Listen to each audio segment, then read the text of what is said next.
So security, if the government provides security, we have to say it's an honest action, right? It shows good governance. But if the government ensuring safety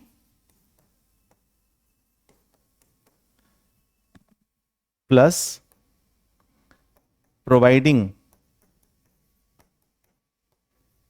security, if government is doing both, it's an example of integrity and also ethical governance. Ethical governance.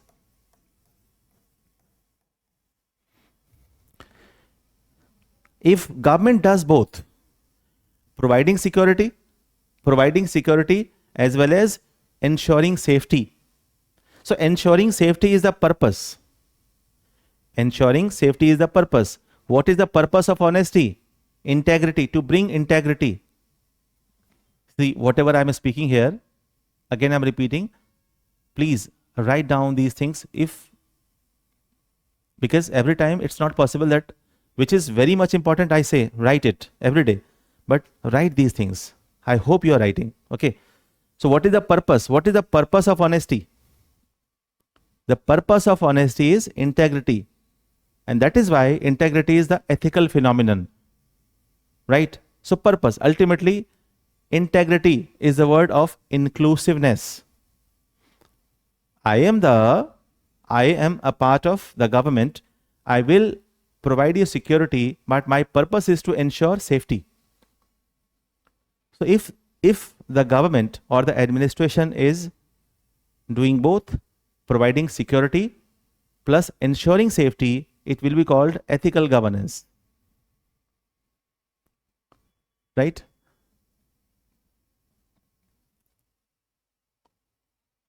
Yeah, security has instrumental value. Certainly, security has it's a good thing. Now you connect. Yes, Kumar Shah has said that security has instrumental value, whereas safety has intrinsic value. Did you understand now? So it's just clapping for Yash Kumar. I'm clapping for Yash Kumar Shah.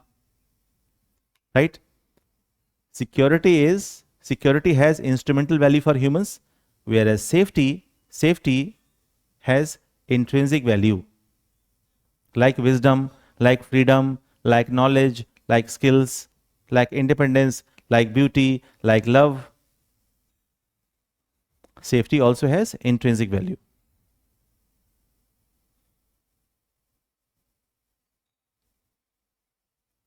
Yes, Hashim, we can add Article 14.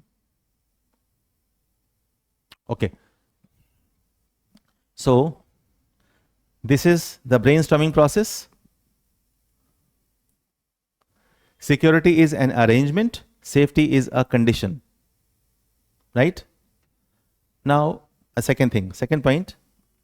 Security is not a guarantee for safety. Even if we provide security to anyone or to a particular area, we can't say that this area is safe to travel, this area is safe to live, this area is safe for businesses to establish, this area is safe for trade. Right? Security is there, but if there is no safety, and if you are passing by that particular road, then what if family says, pass through that road before the sunset. And that is why we have police forces. But at some places we say police is there, but it's not a guarantee of safety. We say or not? Where there is no, I would say there is absence of governance. You must be reminding of some days of some states where people did not used to come out of their houses after sunset. So police was there, but it was not the guarantee of it was not the guarantee of any kind of safety. So safety is a purpose. Safety should be the purpose of all police forces, all security forces, right? Because the ideal condition is when we need not have security. The ideal condition will be when we need not have any kind of security because we are feeling safe. When we say there is 100% safety for women, those want to go for a job outdoors. It means what? It's an ideal condition. This is an ideal condition. It shows ethical governance.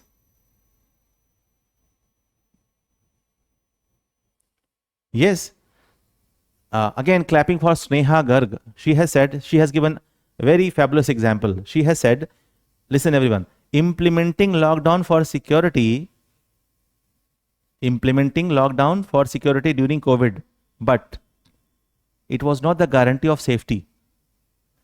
Even if government tried to implement, right, or impose lockdowns all around, but it was not the guarantee for safety that people would be safe. But the purpose of government was, what was the purpose of government during lockdown by imposing lockdown? To bring safety, to ensure safety. So Sneha Garg has given a very good example. This is what I actually want from your part. If you are connect with this, and that is why I ask most of the students to be live.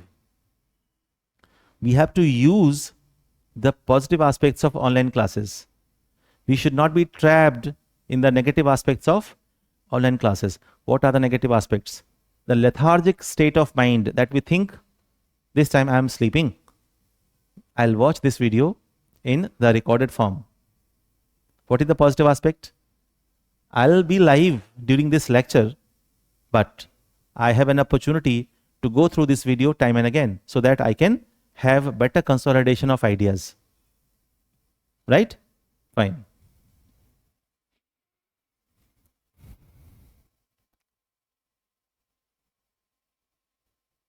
Anushka has asked, to punish people while coming out in lockdown was ethical. I'm asking everybody of you. Can you relate this statement with something that I have taught you so far? To punish people while coming out in lockdown was ethical.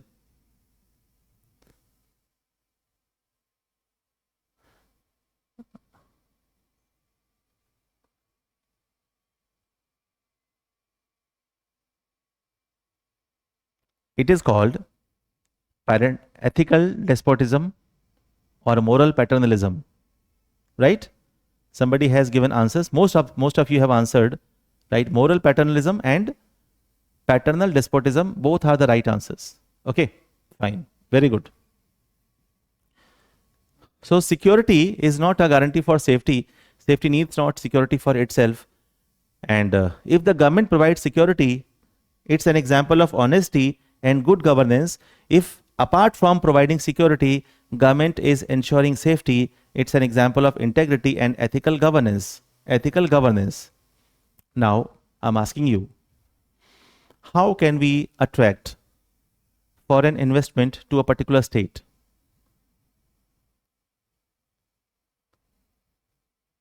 If corporates are not willing to establish their factories and concerns in a particular state, what is the reason? Even if some states are, some newly elected governments are actually promising that we will provide you security, but still we have some states in our country like Bihar. We have taken example. Earlier it was also Uttar Pradesh, but now Uttar Pradesh is rapidly improving. Uttar Pradesh has rapidly improved, right? It's an example of great governance, right? So if some states are still not attracting the investors to establish their companies inside the state, despite promising that you should not be concerned for security. You should not be concerned for security. What is the reason? Because security is not the guarantee of safety. Security is not the guarantee of safety. And until and unless a government is able to establish a condition of safety, that state cannot have more investments inside. So if if companies are basically getting attracted towards Tamil Nadu or Gujarat or some other states like Maharashtra, it means we can say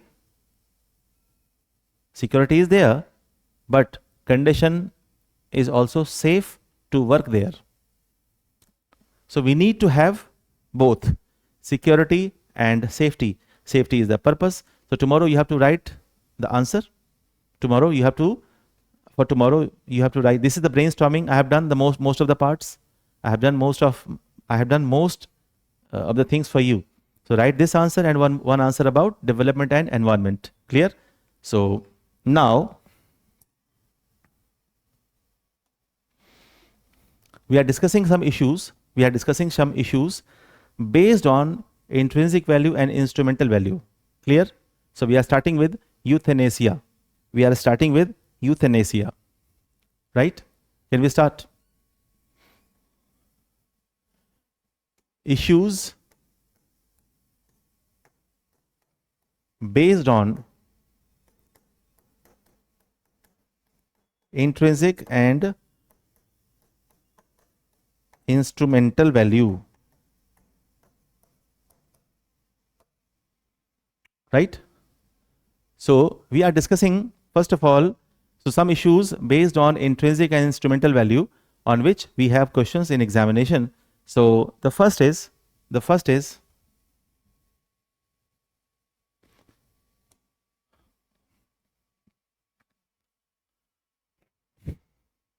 I would say euthanasia.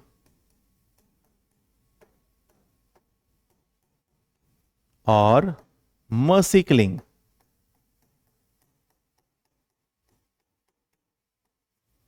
Euthanasia or mercy killing. This is the first issue. Euthanasia or mercy killing.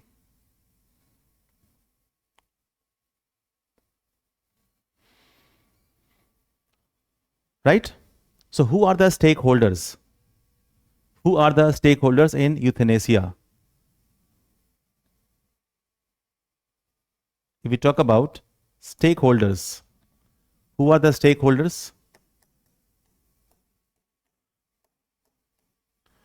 Stakeholders. The patient.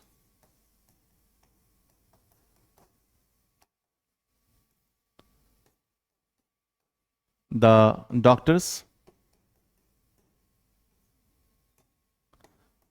The patient's family.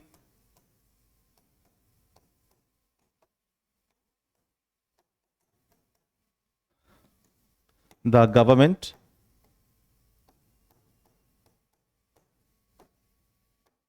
And the society.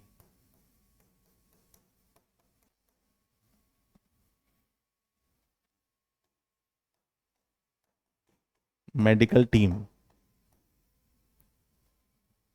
Stakeholders of euthanasia.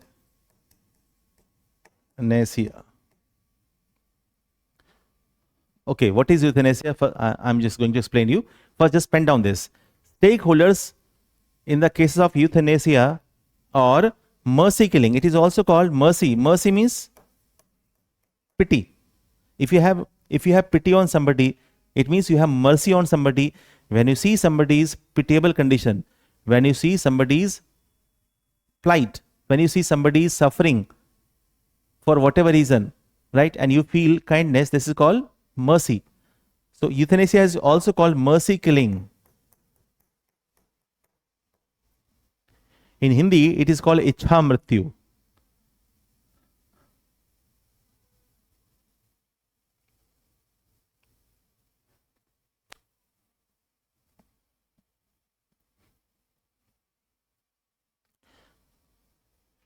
So let's discuss. First of all, what is euthanasia?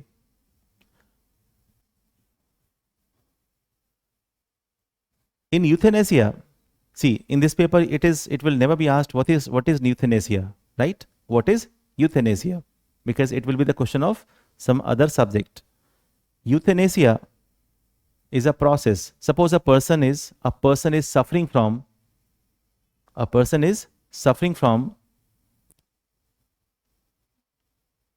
I would say that persistent vegetative state. Persistent vegetative state. Persistent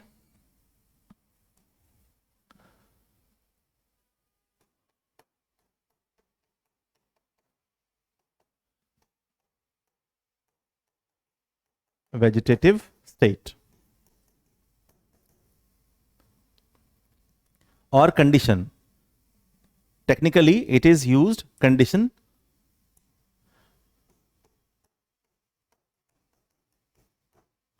It is called PVC. Somebody also said PVS. Persistent vegetative state. Vegetative state means what? Somebody's brain is not working. Vegetative state is a term which is used for brain dysfunction. Brain dysfunction. So somebody's brain is not working. He is either in coma, or if not in coma, but he or she is not able to take a proper decision, do any movements. It is called a vegetative state. The word persistent means what? There was a case of Aruna Sanbag. If you want, I'll share the PDF about, yes, I'll share the PDF of euthanasia. I'm explaining each and everything, but as a PDF form for your reading, I will provide you the PDF today itself. Clear? So Aruna Shanbag, she was actually a nurse and she was sexually exploited. And due to that suffering, she was in a persistent vegetative state for more than 40 years, almost 42 years.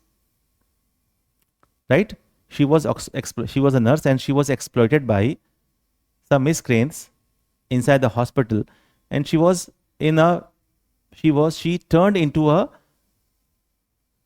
such a mental sickness in which she had to live a life in vegetative state. So have you understood vegetative state? Vegetative state or vegetative condition is the condition in which somebody's brain is not working. Right? That is called vegetative state. Now let's make it easy. Mercy killing and euthanasia is the concept.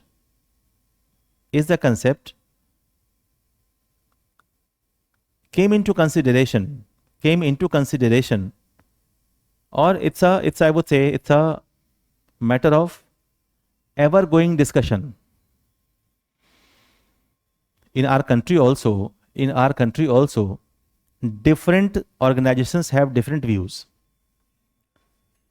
Judiciary have a different view. The parliament thinks differently. The law commission thinks in a different manner. Right? And some human activists are thinking in a different manner. So the vegetative state, if somebody is suffering, if a patient is suffering from an incurable disease,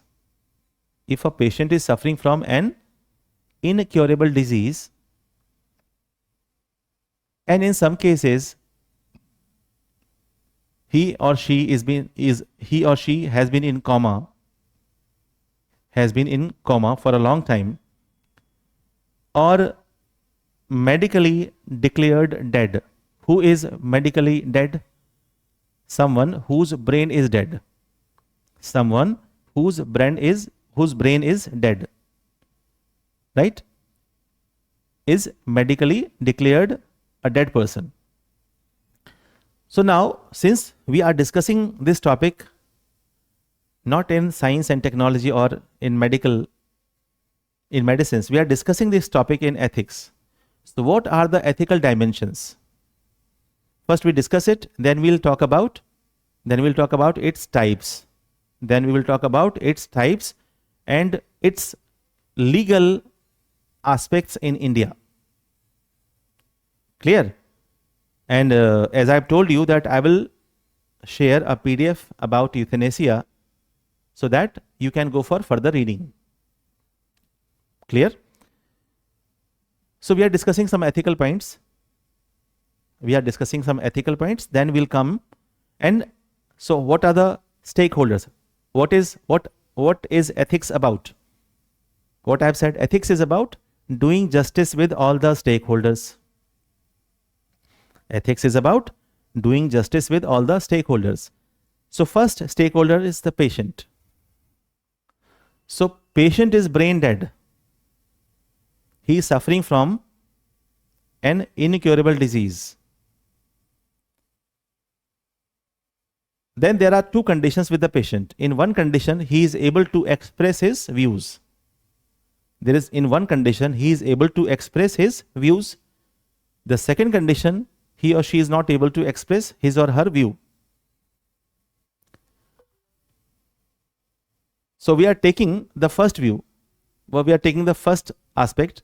Suppose a patient is able to express his or her view, and he or she is requesting that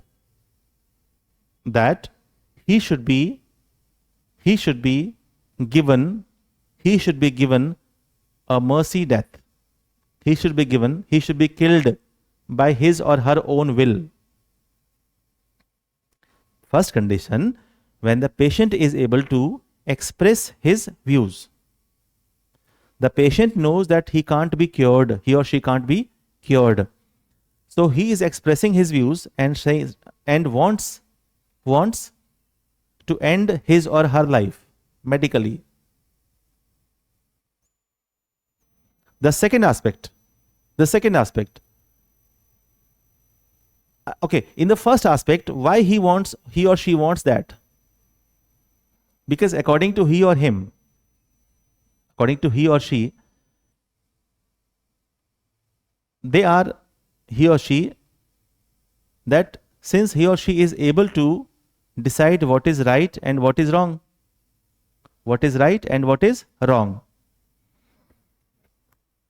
Why? Because he or she is a rational agent. Who is a rational agent? Somebody who has intrinsic value. So he or she is able to decide what is right and what is wrong for him. So his logic is what? And tell me, is it ethically right or not?